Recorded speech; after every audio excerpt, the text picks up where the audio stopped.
حضرت شیخ الحدیث مولانا زکریا رحمہ اللہ تعالیٰ کی زوجہ کا انتقال ہو گیا تو وہ پھر مصروف اتنے تھے, وہ کہتے تھے میں نکاح نہیں کروں گا. ان کی بہت زیادہ مصروف لائف تھی. انہوں نے کہا میں نہیں نکاح کرتا, کیونکہ سارا دن وہ کتابوں میں لگے رہتے تھے. تو ان کی غالباً چچا زاد بہن تھی, خالہ زاد بہن تھی, تو رشتہ داروں نے زور ڈالا بھائی نکاح کر دو حضرت شیخ الحدیث سے نا, کہ بھائی اب آپ کی کزن ہے, آپ نکاح کر لیں, بغیر نکاح کے زندگی گزار رہے ہیں. بہت اصرار کیا تو ایک دن انہوں نے جب بہت اصرار کیا, انہوں نے کہا چلاؤ پھر ابھی پڑھاؤ نکاح.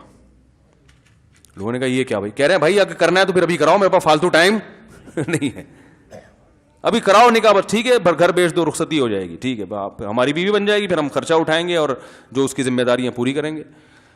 تو لوگ ایسے مانتے نہیں ہیں, لوگوں کہتے ہیں یہ کون سا ہو رہا ہے نکاح.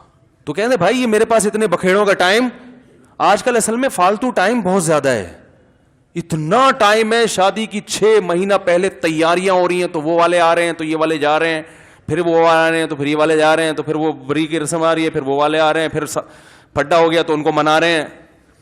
پھر انہیں ایک بات ایسی کہتی تھی جو ان کو بری لگی تھی, تو اس کا مطلب تلاش کیا جا رہا ہے ڈکشنری میں, پھر اس مطلب کا صحیح مطلب نکال کے پھر ان کو منایا جا رہا ہے, پھر ڈانٹا جا رہا ہے, پھر یہ ہو رہا ہے. وہ اس میں بسا اوقات منگنیاں ٹوٹ جاتی ہیں, پھر وہ بڑے ٹینشنیں, میں تو بھگت چکا ہوں یہ ساری ٹینشنیں.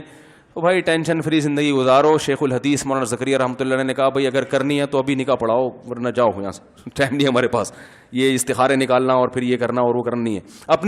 اپنی بچیوں کی شادی بھی ایسے کی انہوں نے. بیٹیاں جب جوان ہوئی تو کچھ نوجوان تھے جو ان کا خیال تھا کہ یہ میری بچی کے لیے مناسب ہے, ان سے بات کی, وہ راضی ہو گئے, تو بڑے فخر سے راضی ہو, حضرت اس سے ہماری سعادت کیا ہو سکتی ہے کہ آپ سے کہ بچیوں سے ہماری شادی ہو. تو ایسے ہی جب وہ راضی ہو گئے تو مجمع بیٹھے ہوئے تھے, اپنی بیٹیوں کا نکاح بیان کر رہے تھے. بیان کے آخر میں اپنی بیٹیوں کا نکاح بھی ان لڑکوں سے پڑھا دیا. پھر انہوں نے اپنی آپ بیتی لکھی, اس پہ لوگوں نے تبصرے کیا کیے, اتنے نیگیٹو لوگوں نے تبصرے کیے, ایسے ہوتی ہے بچیوں کی شادیاں, ایسے ہی کچھ چند نوجوان نظر آئے پکڑا دیں.